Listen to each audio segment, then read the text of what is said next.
Party देश की जहां लोकतंत्र है, जहां हमारे जैसे कार्यकर्ताओं को, डीसीसी डेलीगेट्स को जो है वोट करके अपना राष्ट्रीय अध्यक्ष चुनने का जो है वो अधिकार और सम्मान मिलता है। मुझे खुशी है कि कांग्रेस के 137 साल के इतिहास में ये छठी बार चुनाव हो रहा है, क्योंकि 137 साल में अगर आप देखेंगे पिछले 24 साल में श्रीमती सोनिया गांधी जी महिला अध्यक्ष के तौर पर यूपीए की सरकार बनाना, डॉक्टर मनमोहन सिंह जी के साथ देश के मुद्दों को आगे ले जाने का काम उन्होंने किया और उनका ऐतिहासिक जो है मैं कहूंगी कार्यकाल 24 साल का रहा। वो चुनाव खुद भी लड़ी थी, पहला चुनाव जितेंद्र प्रसाद जी के सामने lड़ी थी। जितेंद्र प्रसाद जी चुनाव हारे, लेकिन उन्हें लोकतंत्र था इसलिए वाइस प्रेसिडेंट बनाया श्रीमती सोनिया गांधी जी ने। तो ये कांग्रेस में ही इकलौती ऐसी पार्टी है जिसमें परंपरा है। आज देश भर में 65 पोलिंग बूथ पर लगभग 9,300 हमारे जो कार्यकर्ता डीसीसी डेलीगेट है वो वोट डालेंगे। मेरे साथ देख रहे हैं हिमाचल से सौरभ है, युवा है, इन्हें भी मौका मिला है। मुझे भी, मैं दिल्ली की डेलीगेट हूँ, दिल्ली से,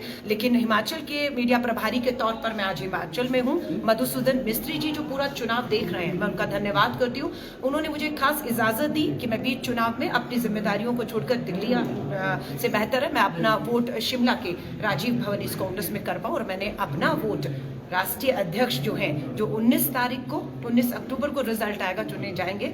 2 उम्मीदवार हमारे हैं, मल्लिका अर्जुन खड़गे साहब और डॉक्टर शशि थरूर जी हैं, और दोनों में से सबको अधिकार है अपना अपना मत से अपना अध्यक्ष चुनने का। तो आज ये प्रक्रिया चल रही है, 19 तारीख का सबको इंतजार रहेगा। और आज खास दिन इसलिए भी है क्योंकि 4 बजे जैसे ही दीपक दास मुंशी जी जो यहाँ पर पीआरओ हैं, जैसे ही हमें इजाजत देंगी, वोटिंग का काम पूरा हो जाएगा, तुरंत हम लोग अपनी हिमाचल कांग्रेस की जो है पहली सूची जो है जारी करने वाले हैं। आज तो इंतजार करना पड़ेगा। पिछले कल भी आपने कहा था कि आज तो इंतजार। 68 मैं पत्रकार साथियों से माफी चाहूंगी, बिल्कुल हमें था कि कल ये सूची जारी की जाएगी, लेकिन आज का देश भर में जो भारतीय राष्ट्रीय कांग्रेस के अध्यक्ष पद के चुनाव को मद्देनजर रखते हुए कहा गया कि हमें इंतजार करना चाहिए, एक बार ये वोटिंग हो जाए 4 बजे, उसके बाद, वरना हमारी बिल्कुल तैयार है लिस्ट बन चुकी है पूरी 68 सीट। देखिए, मैं फिर कहूंगी हमारे अग्रिम संगठन जो है युवा कांग्रेस, एनएसवाई, महिला कांग्रेस, हक बनता है उनका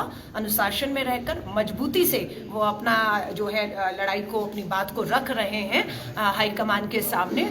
और मुझे खुशी है कि हमारा अग्रिम संगठन पूरा अनुशासित रहते हुए अपनी लड़ाई को लड़ रहा है, कि उनका भी टिकटों में बिल्कुल जो है योगदान हो रहा है उनका। सो बस उसी को लेकर, क्योंकि एक सीट पर अगर एक ही उम्मीदवार होता तो मुझे लगता कोई विवाद ही नहीं था, लेकिन हमारे लिए ये कि एक सीट पर एक 2-2, 3-3 मजबूत उम्मीदवार हैं, और उन सभी उम्मीदवारों को सुनना, उनके जो सपोर्टर हैं उन्हें सुनकर एक सर्व सहमति बनाकर, बाकी की जो टिकटें हैं ज्यादा नहीं है, 10-11 के करीब हैं, उस पर रुका था मामला। लेकिन मुझे लगता है कि जब जैसी मेरे हाथ में लिस्ट आ जाएगी, अब उसमें कितने हैं वो तो खुलेगा लिफाफा, पता लगेगा। तो 10-12 में शिमला भी शामिल है, क्योंकि शिमला मुझे सच में नहीं, मुझे नहीं मालूम है, लेकिन कोशिश ये थी कि 68 सीटों का कल ही ऐलान कर दिया जाए। लेकिन कल आपको फिर मैंने वही बताया, आज अध्यक्ष पद के चुनाव की वजह से हमने 4 बजे का इंतजार है, लेकिन पहली सूची जो है आपके सामने रखूंगी। युवा कांग्रेस में भी विरोध के सुर जो है वो कल दिखाई दे रहे, तो ऐसे में क्या युवाओं को टिकट दिया जाएगा?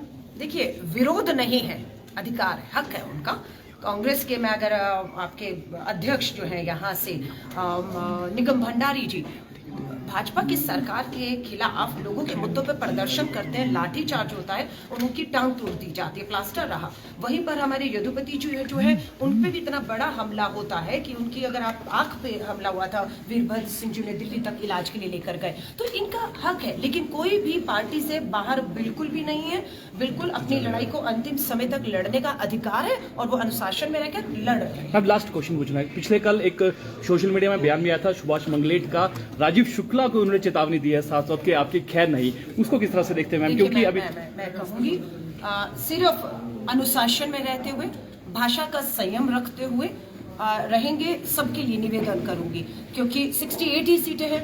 मांगने वालों की लिस्ट कितनी पहुंच गए थे? नामांकन 1000 से ऊपर पहुंचे, कितने पहुंचे थे?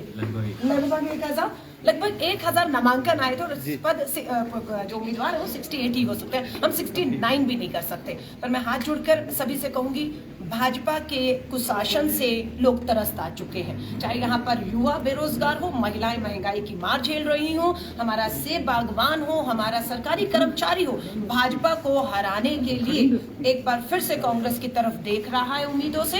हमारी सरकार बनने जा रही है। मैं सबको कहूंगी अनुशासन में रहें, संयम रखें, जिस पे भी पार्टी मोहर लगाए और लोग भी तैयार बैठे हैं बिल्कुल साथ रहें और हमारी विजय निश्चित।